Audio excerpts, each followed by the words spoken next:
প্রিয় দর্শক, আসসালামু আলাইকুম ওরহমতুল্লাহি ওবারাকাতু। আমাদের এই মুরগির বাচ্চাগুলোর বয়স হচ্ছে আজকে 19 দিন। 19 দিনে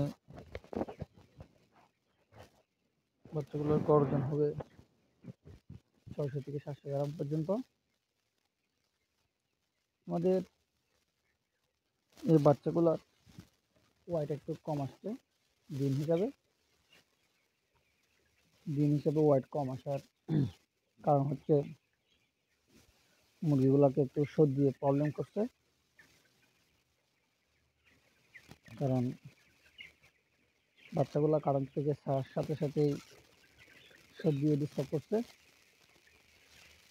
তাই ওয়েট একটু কম আসছে।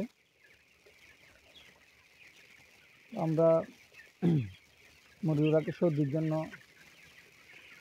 ন্যাচারাল চিকিৎসার ব্যবস্থা করছি। কোনো অ্যান্টিবায়োটিক ব্যবহার করতেছি না আপাতত। আমরা এখন ন্যাচারালভাবে চিকিৎসার পরিকল্পনা নিচ্ছি। ন্যাচারাল চিকিৎসা বলতে আমরা এখন মুরগির বাচ্চাগুলোর জন্য আদা, রসুন, পেঁয়াজ এগুলাই ব্যবহার করতেছি। এখন আমরা আদা, রসুন, পেঁয়াজ এগুলোকে ব্লেন্ডার করে ডক্সিব্যাট আর মাইক্রোনিটের সাথে ব্যবহার করতেছি। আমরা এই মুরগিগুলোকে আদা, রসুন, পেঁয়াজগুলো ব্লেন্ডার করে 1 লিটারে 3 ml করে ব্যবহার করতেছি, এবং ডক্সিব্যাট 1 একে দিচ্ছি, মাইক্রোনিট 1.5 একে দিচ্ছি। আমরা 1 লিটারে 1.5 ml করে ব্যবহার করতেছি, কারণ মুরগিগুলোর সর্দি শুরু থেকে লেগে আছে। সবার কাছে দোয়া চাচ্ছি আমাদের মুরগিগুলোর সর্দি যেন আমরা কন্ট্রোলে নিয়ে আসতে পারি। আপনারা যারা রেগুলার আমার ভিডিও দেখেন তাদেরকে অসংখ্য ধন্যবাদ।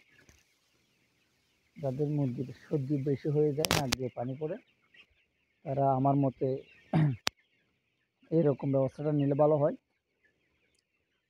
আদা, রসুন, পেঁয়াজকে ব্লেন্ডার করে 1 লিটারে 3 ml করে দিতে পারেন। প্লাস হচ্ছে এগুলোর সাথে 24 ঘন্টা ডক্সিব্যাট মাইক্রোনিট লাগা রাখতে পারেন।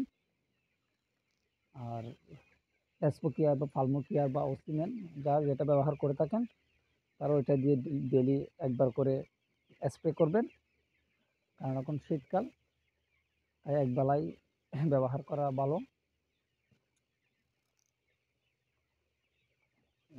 স্প্রে আর কি মুরগিকে।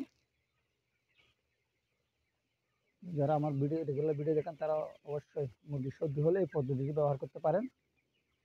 সবাই দোয়া করবেন যেন আমরা মুরগিগুলোকে দ্রুত সুস্থ করে তুলতে পারি।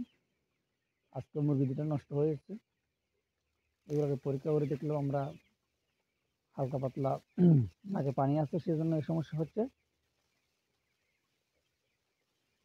সবাই দোয়া করবেন।